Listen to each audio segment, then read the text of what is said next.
Hey everybody, Shaun McCloskey here from Leadership Boardroom.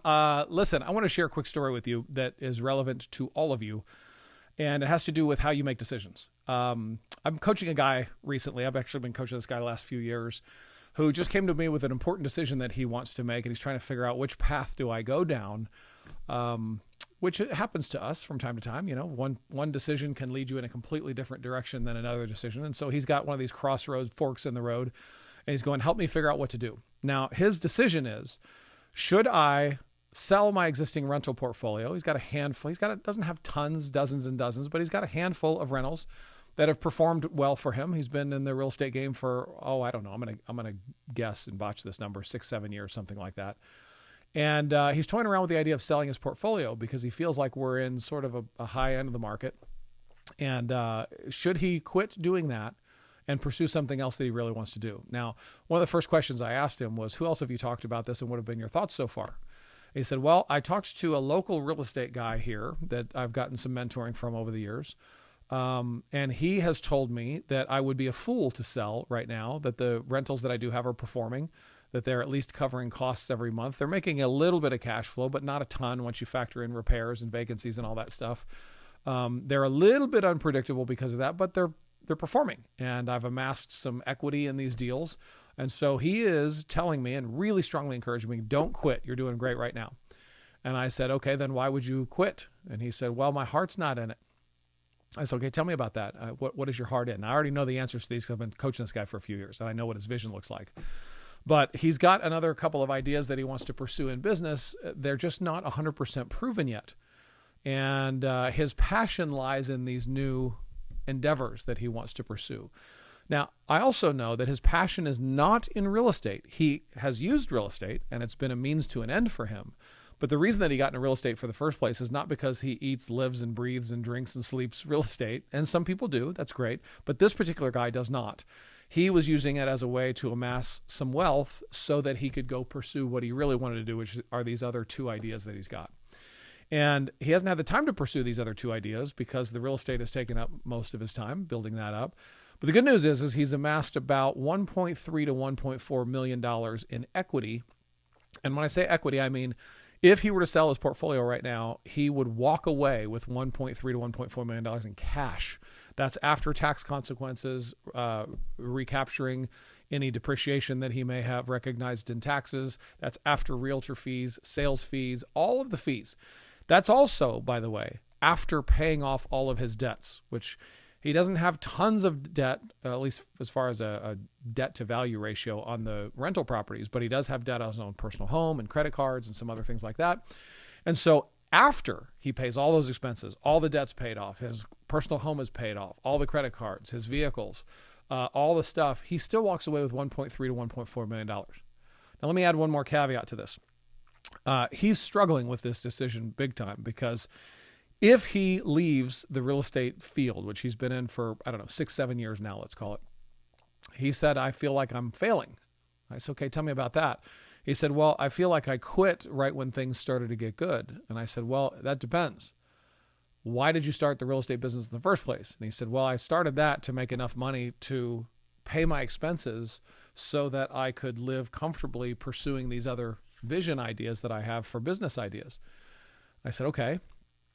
And has it done that? And he goes, well, no, the monthly cash flow is not exactly where it needs to be because there's unexpected things happening with vacancies and, people move out and then you got to replace carpet and paint and all that stuff. And so I never know when that's going to happen. So I have a hard time taking a big enough salary from the rental portfolio to cover all of my monthly expenses and my house payment and all the things. And I said, okay, well, so what would you do if you ended up selling the portfolio and you had 1.3 to 1.4 million in cash? He said, well, I have a very, very reliable resource that I could invest into if I wanted to. And I could earn minimum 10% on my money. I could probably realistically earn 12 or 13% on this money. And it's a reliable, relatively safe source for me to earn that type of returns. I would be very comfortable with it. I wouldn't put all my eggs in that one basket, but I'm very confident I could earn minimum 10% returns. I said, okay, let's figure that out for a second. If you earn 10% returns on, let's say, $1.3 million, that is a steady $130,000. I'm sorry, that's $13,000 a month. That's more than $130,000 a year. No, it is It's $130,000 a year. Forgive me. So $130,000 a year. I know that's before taxes, but keep in mind, if you had that, you now have no house payment. You now have no car payments, no credit cards, no rental payments. You don't have any fluctuation going up and down.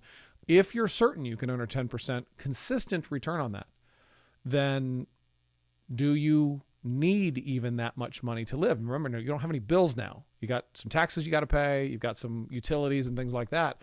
But this guy lives a very simple lifestyle. He's not a huge spender. He doesn't have a lot of dreams and ambitions for really expensive things. He wants to pursue these business ideas that he has and some of his life ideas, which is, some really cool stuff. He wants to create these games that people get to play to learn about cash flow, and he's actually got them created. He just hasn't had the time to turn them into a business yet. And so I said, okay, well, then why do you feel like that's a failure? And he said, well, I feel like I would have given up too fast. As a matter of fact, my local real estate mentor is telling me that, and I'm buying into it.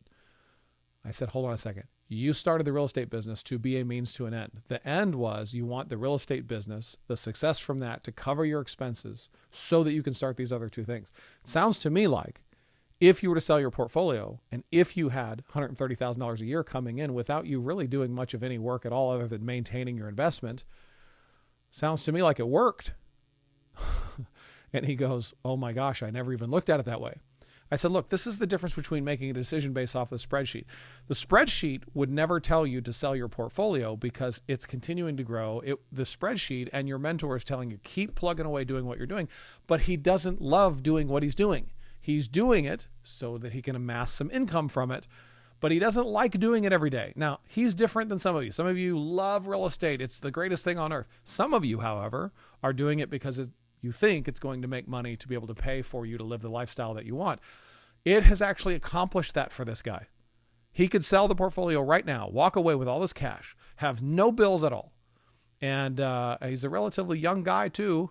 And he could pursue these other things and do so with confidence because all of his bills are paid every single month. Now, he wouldn't be living like a king, but that's not important to him. That's not in his vision anyway. What's important to him is pursuing his ideas, being creative, being able to pursue these things he's always wanted to do but never had the time for. And he will continue to not have the time for that if he continues to build his real estate portfolio the way he has been doing it the last 6-7 years. That's taken up most of his time. So I didn't tell him what to do. That's not what a good coach does. I just asked him questions, and finally he goes, why in the world would I keep this portfolio when it's served its purpose? It's allowing me to fulfill my dreams of these other things over here, and maybe selling it doesn't seem like a bad idea after all. Now, he hasn't done this yet. This is a coaching call I just did this week. I just want to point this out because the decision-making process, finances are very important in business, of course, but that is never the first or second or third filter that I'm using to make decisions. It's usually about 6th or 7th down on the list. First thing I'm doing is going, am I passionate about this? Will I love this business idea? Does my role within it fit within my skill sets and my passions and my interests? If all of those things are yeses, including about 5 more, then I'll go, okay, is this financially a solid idea, or is it the best financial idea that I have among all the other ideas that I have? And that's how we make decisions around here at Leadership Boardroom. So the only way you can do that, by the way, is if your vision is crystal clear. And I'm talking personal vision. Your business vision needs to be crystal clear. And then your role right there in the middle of those two things needs to be crystal clear too. And those are the things that we're going to teach at this 3-day event coming up right here in Detroit. The details are here on the page somewhere. But we've got, roughly 40 of you showing up to this event. And I would love to see you there. It's going to be a little bit different way of thinking than you're probably used to. But I promise you that it will challenge you. We're going to roll up our sleeves while we're there for 3 days and get to work because this is a workshop. So the idea is for you to leave there with a vision figured out. I'm going to show you how to do this and walk you through the entire process.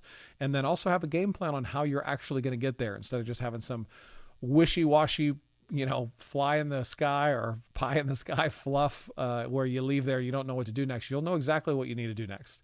And that's the goal for these 3 days. So come up with a plan, come up with the vision, get a very crystal clear path on how to get there. So come join us at this 3-day event and learn a little bit about how to make decisions a little bit differently than the rest of the world is making them. The rewards for this are pretty darn promising. And it doesn't always go along the same lines as what other people might give you advice for, but I promise you it will be rewarding. All right. So I'll leave it at that for now. I hope to see you guys here next week coming up. I'm coming up this weekend to get everything set up. I will see you guys bright and early Monday morning, and we'll see you there. Talk to you soon.